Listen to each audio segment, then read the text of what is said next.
not that long ago, well, okay, in the late 80s, so more than 30 years ago, this car made me want to drive a sedan. Well, this sedan and one other one. So many things have happened to this poor car in the last 30 years. I know what happened. I know why it happened. I still don't like it, but here it is. The 2020 Nissan Maxima. So many things to say about this car. A car that has such... It's a living, rolling legend.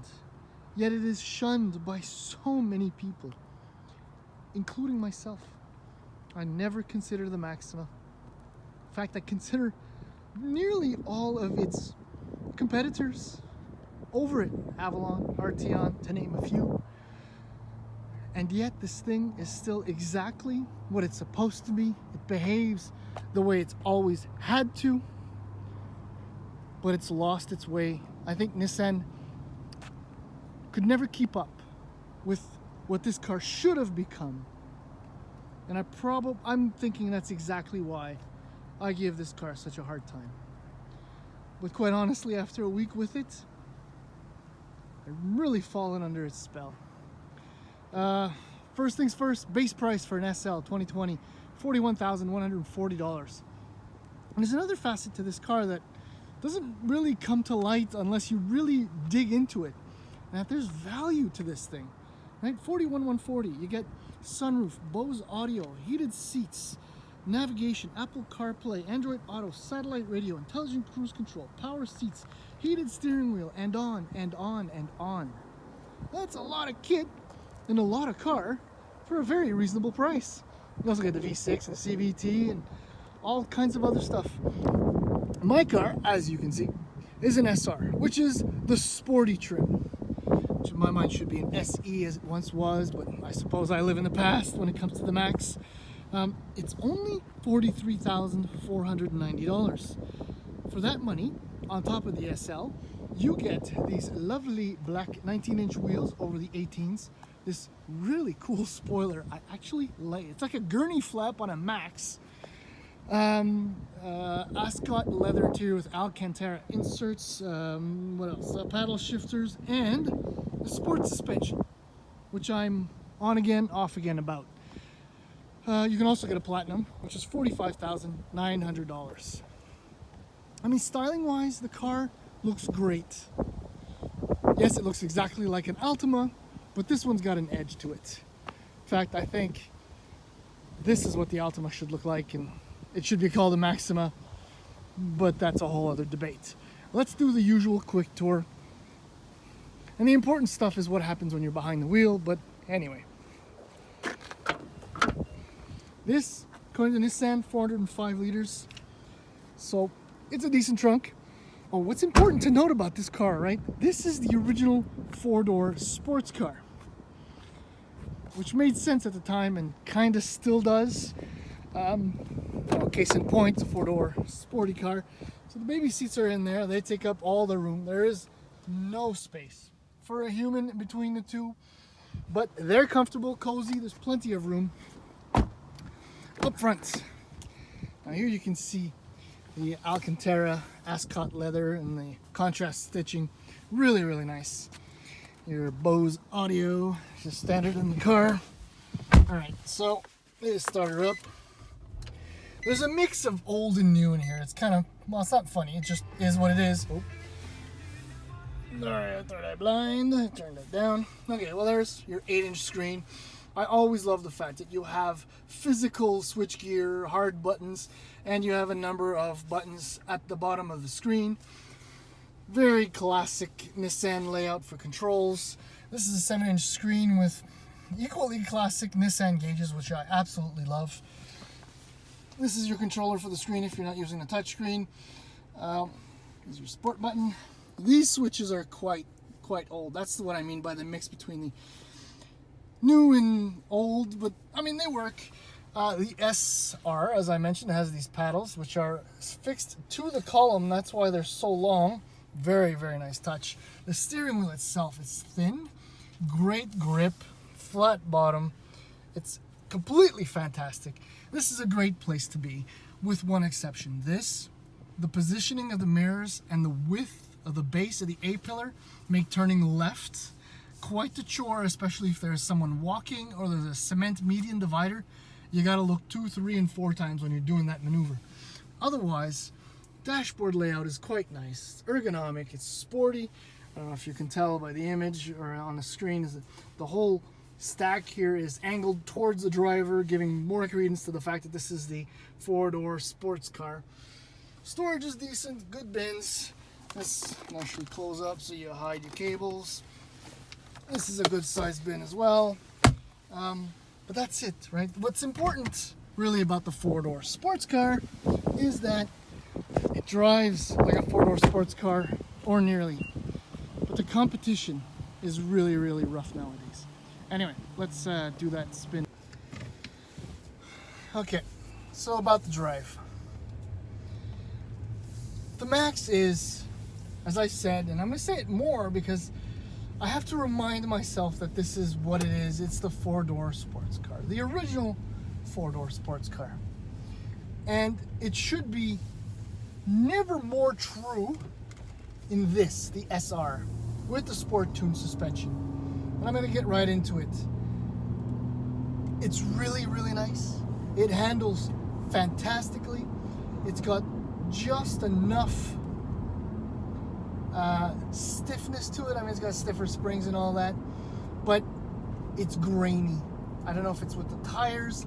There's a slight lack of perceived refinement in the drive of the car, which kind of mars the overall impression or driving impression.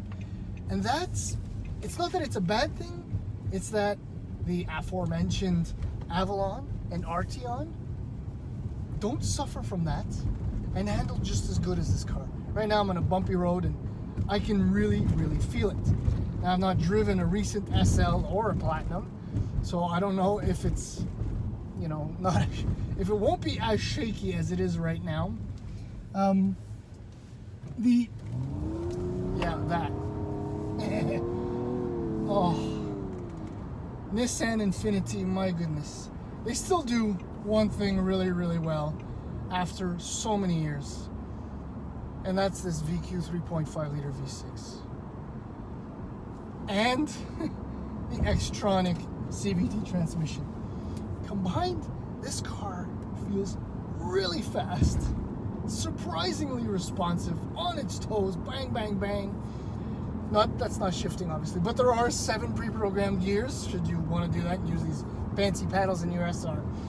See, the 3.5 puts out 300 horsepower at 6,400 RPM, 261 pound-feet of torque at 4,400 RPM. So you got to roll into it. That's your typical normally aspirated V6. The power comes in and higher RPM. That's just the story of the world. But there's beauty. There's beauty in a normally aspirated V6 with such instantaneous throttle response, beautiful gradual build of power, and the sound. Oh, the sound of this V6. It's round and fuzzy in your ear. It's deep, but not annoying. The 3.7 sounded tinny and unrefined and grainy, like the drive on the SR, I suppose, compared to the 3.5. But there's one big problem. Well, amongst many others, but this thing is only front-wheel drive. At some point, someone, somewhere at Nissan, this is nothing new, obviously, should have said, hey, you know what, your G35, it's really cool. Can we use it as a dumbed-down and make a dumbed-down version Max rear drive? Concentration at the time was on Infiniti. Perhaps now, in hindsight, that was the wrong decision to make. Another debate. Anyhow, what that means is that when you're medium hard on the throttle, you're going like this. You're fighting torque steer. That's something else that is now unacceptable in a car of this segment, this category, with this residual clout. I hate saying these things about the Max because I'm still a closet fan of this car, but I refuse to give it all that love because Nissan didn't do right by the Max. I've driven an early 80s Max. I've sadly never driven a late 80s Max SE, the black one, the one that was in all the advertising. But I've driven a number of 90s Maxes, and I've driven them all from the fantastic 2001 and a half. Am I remembering that right? With the same 3.5, not quite as worked up as this one with the 6-speed manual transmission. That car, that was the last great Maxima, in fact. This is a really good Maxima, but I'd still get an Avalon. I'd get an Avalon. Say 3.5 liter V6, 301 horsepower. Nissan, Toyota's gotcha. Because somehow the expectations for the Avalon are zipped to nil, and that car, believe me you, is extraordinary. And then there's the RTL, which is $48K, which is pricier. But it's got a turbocharged 2-liter 4-cylinder engine. It's got a lot more torque. It looks like nothing else. It drives and rides really, really well. The content, the whole, I mean, the car won't sell at all. No more than this. But there's something more about that car. Again, expectations are zipped to nil, so you can appreciate it. The Max, I guess in conclusion, is a victim of its past. Because in the present, it's still an extremely competent front-wheel drive performance luxury sedan. But for only a few extra bucks, you can get a Q50, if that's what you want, or any of its competitors, or a number, or even a current brand new Ultima, which won't give you the power, obviously, but will give you all-wheel drive, which is obviously really important when you live this far up above the snow belt. So many things to say about a car that generates such limited interest. It's kind of messed up. Anyhow, that's it. I'm done.